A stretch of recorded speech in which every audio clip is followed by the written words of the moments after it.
A young astronaut named Rhea regained consciousness aboard a space station that had landed on the surface of a planet the pioneer explorers had named Ash. She immediately realized that she remembered neither her own name nor the circumstances of her arrival. An unexplained scar crossed her forehead.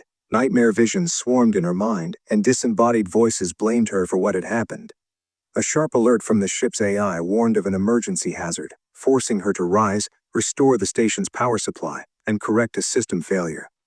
As Rhea moved through the station, she was horrified to find bloody smears on the walls and floors. Soon she discovered the body of a fellow crew member, pulled a knife from the corpse, and continued onward, gradually understanding that all her crewmates were dead. She approached an open hatch beyond which stretched a rocky landscape beneath the sky where flakes resembling ash fell steadily. Above her head, a massive portal of light gaped open, resembling a tunnel. In her mind, a man's name surfaced, Brian. Her breathing became labored, and she struggled to return to the station, where the life support system signaled a dangerously dropping oxygen level. Rhea tried to make sense of what was happening to her, but distorted faces of her former crew flashed before her eyes. Then, there was an abrupt transition to a pristine crew lounge, where young people laughed and played a game. Kevin delivered a pompous speech about prosperity, and Davis proposed a toast to Brian with 5 helpings of beans, prompting general laughter. The crew celebrated, believing that Rhea deserved the honor of being the first to step onto the newly discovered celestial body, for it was the first time in years of searching that they had found a planet with an almost breathable atmosphere. In reality, Rhea reached the medical bay and patched a wound on her neck with a bandage. Then she headed to the shower, trying to piece together her identity and the events that brought her there. Later, she explored the station and found the ship's log containing records of the atmosphere's condition and the pressure levels in various compartments. Judging by the video entries, she had been working with plants, but Rhea had no memory of this. Suddenly, the security system signaled movement in Zone 1. Armed with a knife, Rhea headed toward the source and attacked a figure in a spacesuit entering through the airlock. The stranger called her by name and asked her to stop. Seeing her hesitation, he introduced himself as Brian and explained that he had arrived from the orbital ship after receiving a distress signal. According to him, Clark had gone mad, attacked the crew, and killed everyone. Rhea admitted that she remembered only fragments, visions, and the attack by the woman. She had no idea what was happening, who she was, or where she was. Brian activated a medical drone, explaining that their expedition and spacecraft were named 7F. He realized that Rhea's memory had been completely wiped. Even recollections of Earth were missing. The woman was placed on a diagnostic table, and the medical bot began scanning her body while Brian told her that the previous 6 similar missions had ended in failure. Now all of humanity's hopes rested on the 7th attempt, as Earth's resources were almost exhausted. If they succeeded, they might be able to call this new world their home. At that moment, the medbot's instruments penetrated the wound on Rhea's head. Seeing her in pain, Brian tried to encourage her. He explained that he had been meant to remain in orbit, serving as an observer for the base to react in time to any danger, which was exactly what he had done. Suddenly, Rhea recalled a bright object in the sky, and Brian confirmed it was their mothership orbiting above. While the medbot worked on healing Rhea's wounds, Brian showed concern for her condition. Rhea confessed that she had used a medical patch, which caused her to feel strange sensations, as if it occasionally allowed her to recall fragments of the past. Brian reminisced about how, during their journey, the team had discussed their motives for joining the space program. Rhea had emphasized that it wasn't a sacrifice but a quest for answers to the questions tormenting the people of Earth. She had been dissatisfied with the planet's present and willing to do whatever it took to help humanity.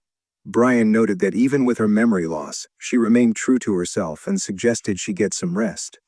But Rhea couldn't shake the thought of Clark, who might still be alive. If so, her oxygen supply must have been running out.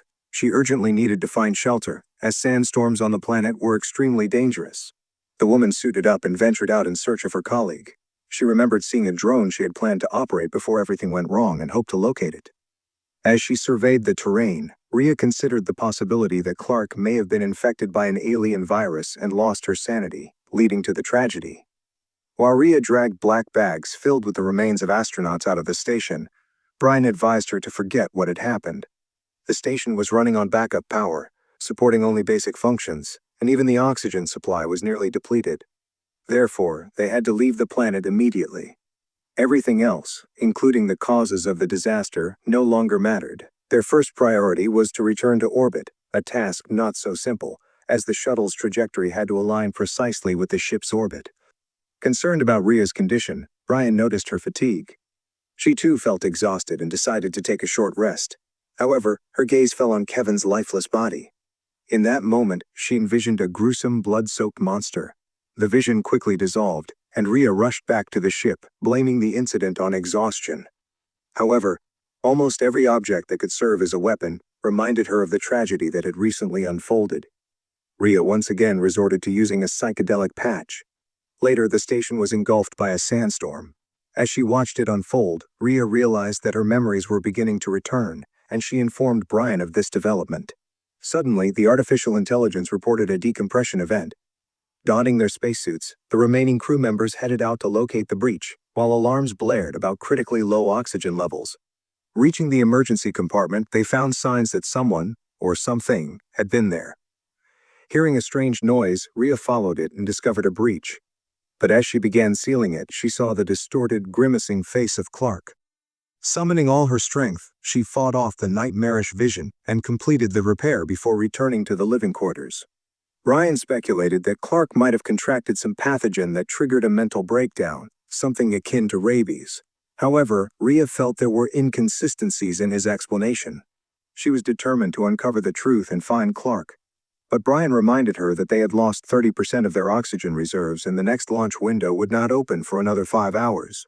When Ria insisted, he warned her that any delay could doom them to death by suffocate ion.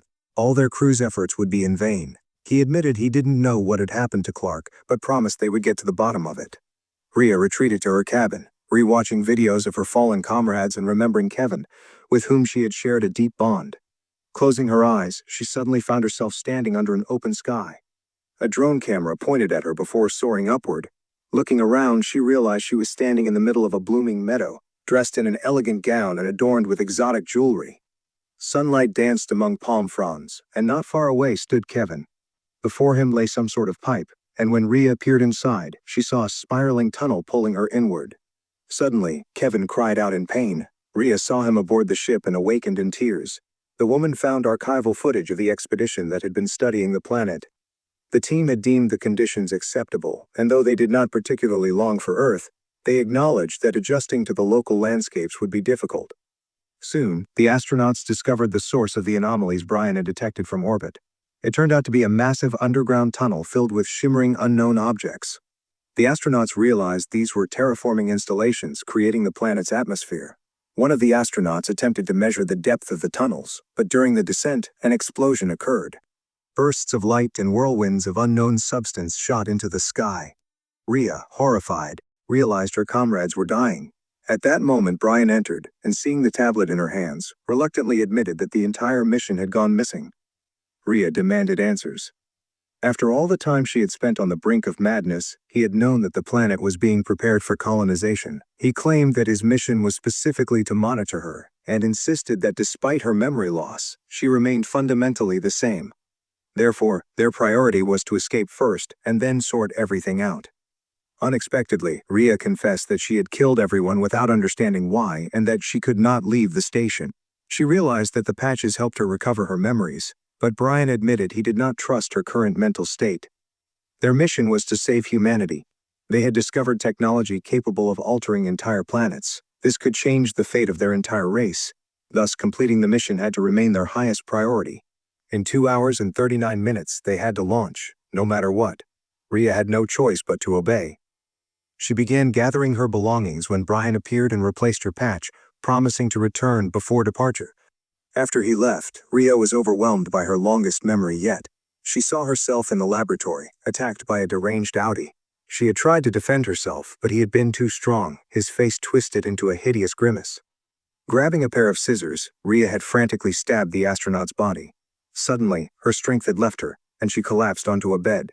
Bloody, distorted faces of her crewmates had flashed before her eyes, and she realized the infection had been widespread. She called out for Brian to report her discovery but received no response. Searching for him, she moved through the ship and found Brian's lifeless body on the floor. Horrified, Ria ran away, only to encounter Clark in a spacesuit.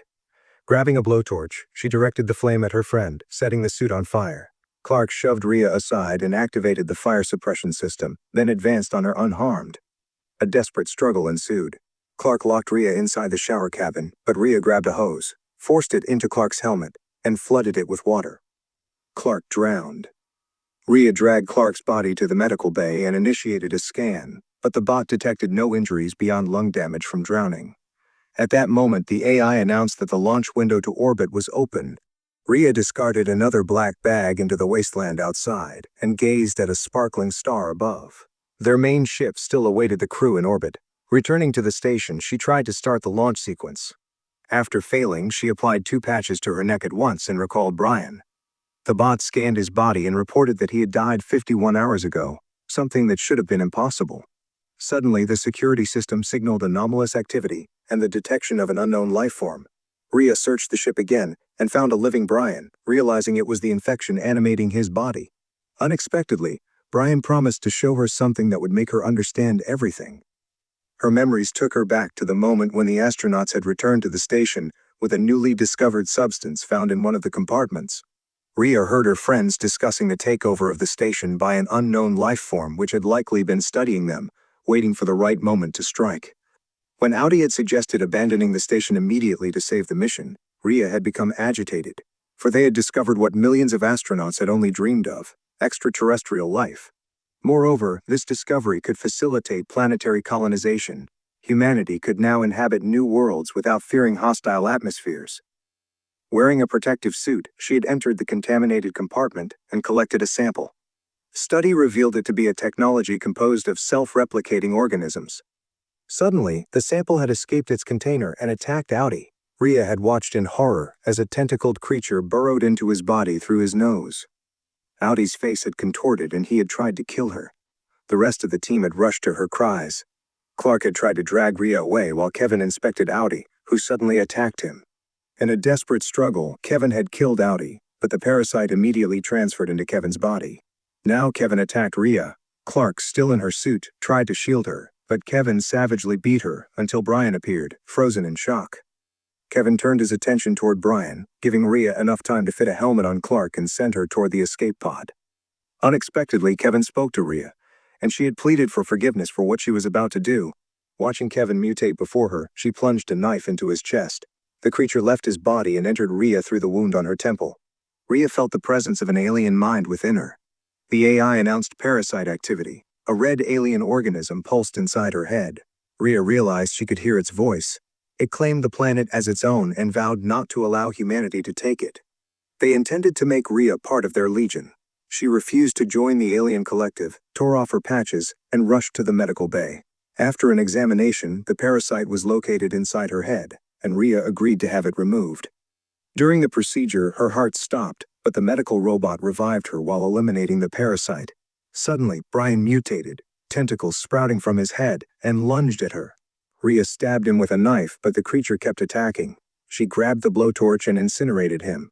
The station erupted into flames. Clad in a protective suit, Rhea evacuated the burning vessel. Reaching the escape pod, she activated the engines and set course for the main ship. Her heart heavy with memories of her fallen comrades, Rhea departed. The film masterfully blended elements of cosmic horror and psychological thriller, making the viewer question the reality of the unfolding events.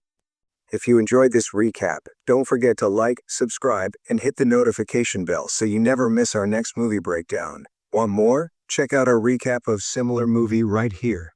Thanks for watching, and we'll see you in the next one.